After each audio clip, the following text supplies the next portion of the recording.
For this lesson, we'll begin by creating a new design from file using the FSAE steering wheel cam final file and saving it. When you've created a toolpath, it's a good idea to simulate the toolpaths you've created to see if anything seems problematic and to allow the programs to check for tool crashes. Just selecting the Simulate tool might give you an error that there are no valid toolpaths, even though there are multiple toolpaths present. To properly simulate, select a toolpath, or, as in this example, we'll select a setup, then click Simulate. The toolpaths in this setup will be shown on the in-canvas model. In the display options, the tool in the holder is being shown. We can change this to be able to just see the shaft or just the flute of the tool. We'll use the holder option for clarity, and we can also choose this to be transparent.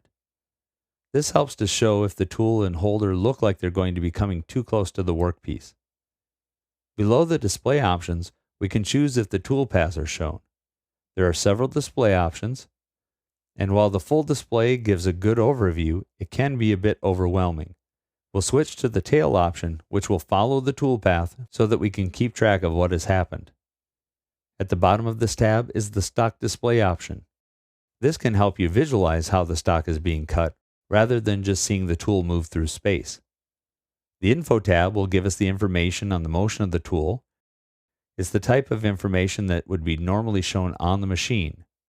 It will tell us the position of the tool, what operation is being executed, what tool is being used, and other valuable information.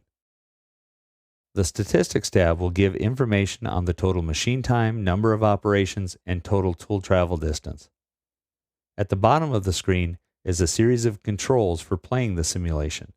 There's a play button, buttons to advance a pass, an operation, or to the end of the tool path. The slide bar at the bottom can control the speed of the playback. At the bottom will be a series of colored bars that show if there are any collisions and the percentage of time a particular operation takes in the overall run. Watching the first contour be cut, we can see how the tool works its way in and works its way down the roughing passes, then goes around for the finishing passes. Also notice that the stock was represented in green, but the 2D contour tool passes are represented in gold. What the drilling operations do will be in blue, and then it will begin the adaptive clearing operations that will be represented in purple. The color coding helps visually segment which operations and how many operations are being applied to the part.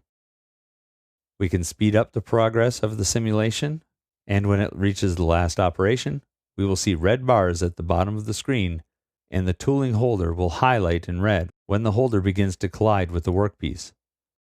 Zooming in on the part, you can see the red band where the holder was colliding with the part. This is an excellent demonstration of what happens in collision, but realistically, we wouldn't cut the splines using this type of milling operation. We'll remove this toolpath by suppressing it in the browser, then run the simulation again and see there are no collisions. We'll close the simulation and save the file.